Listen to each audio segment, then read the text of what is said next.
Здравейте! От Бангаранги ли ви се вече? Но ако заглавието ви е привлякло тук, значи темата още ви интересува, така че аз ще се включа към общия шум. Предупреждавам, ще говоря само хубави неща, така че ако някой, който гледа тук някакъв чичак, дъртак, той тук е приготвил кофите с помията и сега ще почне да залива яко, и да не си точи зъбите за скандал, може да спре да гледа, защото няма да чуе нищо, което да го зарадва. Пък да знам, може на някой нещо да му просветне, ама като гледам как са зомбясали някои хора, няма смисъл просто. Записът е за останалите, дето не се радваме от хейта върху сънародниците ни. Върху успешните ни сънародници. Така. Като говорим за култура, трябваше да облека анцук, майтап. Тези, които ходят с анцузи на културни събития, сигурно се бъркат с немски, защото анцук на немски значи костюм.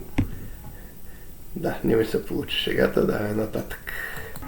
Аз съм Божо от канала 14 минути и повода да направя това видео след близо година прекъсване е, че в последните дни се случиха няколко много хубави събития, едно от които, разбира се, е победата на Дара на конкурса на Евровизия, за което ще говоря след много малко време. Първо ще спомена нещо друго. Тук до мен виждате корицата на моята книга, която излезе миналата година. Ако сте гледали някои от предишните ми видеа, сте разбрали, че всъщност тази книга спечели конкурса на Човешката библиотека за позитивен роман, заедно с една друга книга. Сега ще смине картинката. Момент. Ето, виждате една хромозома повече от Невена Паскалева. Аз не съм Невена Паскалева, а Невена е една много финна млада дама и изключително добра писателка. Сега книгите се забавиха. Моята излезе колко? 3 години след конкурса. Книгата на Невена 4. Просто събраха много причини, независещи от никого. Да, причините не зависят, само така си висят, както да. Но радостното е, че въпреки многото пречки, двете книги вече са на лице. Ако някой се интересува, може на сайта на Човешката библиотека да научи как да се снабди с тях, като ако искате електронното издание, можете да го получите напълно безплатно. И евентуално, ако ви хареса, която и да е двете книги, може да дадете по нещо. Но за хартиените носители, разбира се, там няма как да стане без 10 на евро, мисля, че са цените. Ще ги видите на сайта на Човешката библиотека. Как да откриете Човешката библиотека? Ами Google знае, има и други търсачки, представете си, като Ask, Bing, DuckDuckGo, също и един кош изкуственяци, които с радост ще ви отговорят. И стигнахме до това, което може би най-много от зрителите на това видео очакват. Бангаранга. Да, защо в един канал за фантастика споменаваме едно толкова реално събитие, защото наистина победата на Евровизия има голямо значение, каквото и да разправят хейтерите. Много хора се опитват сега да подценят успеха на Дара, ама то Евровизията било нещо там лаладжийско, за забавни песни, не знам си какво. Ами да, то е за конкурс за забавни песни, но това е едно от нещата, които най-много се търсят от най-широката публика. Освен това, Евровизия е конкурс, който се е наложил конкурса на Евровизия за песен, защото Евровизия е друго нещо. Също може да питате Google или изкуственяците какво точно е Евровизия, но конкурса на Евровизия е направен скоро след Втората световна война като начин да се обедини Европа, която тогава е била разпокъсана и с много настроения на отделните страни една срещу друга.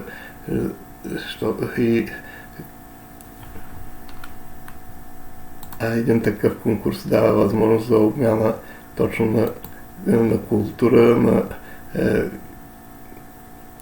на идентичност, като хората имат възможност да контактуват, не само да видят какво показват другите страни, а също и при директни срещи с други фенове, с изпълнители и т.н. Аз, например, слушам метал, но една победа на метал изпълнител ще забележат доста по-малко хора, отколкото една победа на такъв голям конкурс като Евровизия. Да, в Евровизия има и политика, но това е света, в който живеем.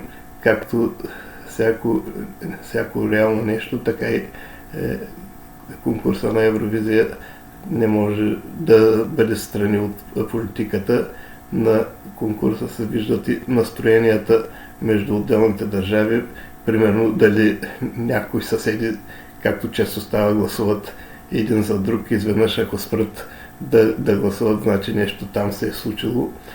Наистина има много настроения, които влияят върху вота, и когато на страна като България, която няма някакви причини политически, икономически или не знам си какви, масово да гласуват за нея, значи наистина изпълнителя се е справил перфектно.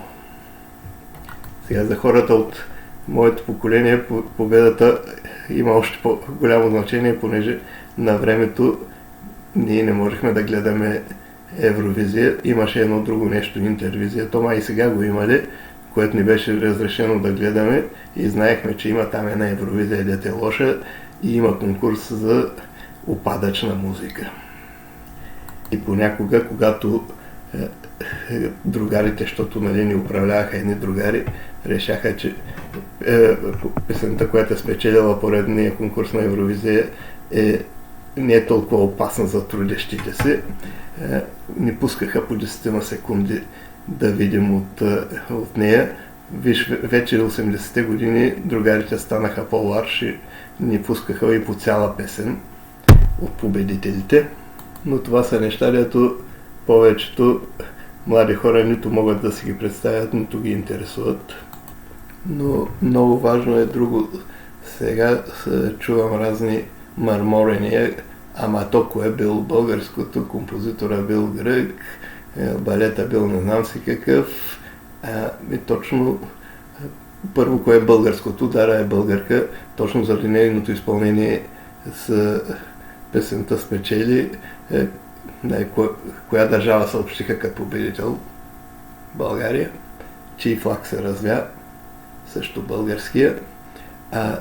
Това, че такъв екип постигна това наистина много голямо постижение, показва, че точно свободните контакти между възможността на хората да се свързват, да работят заедно,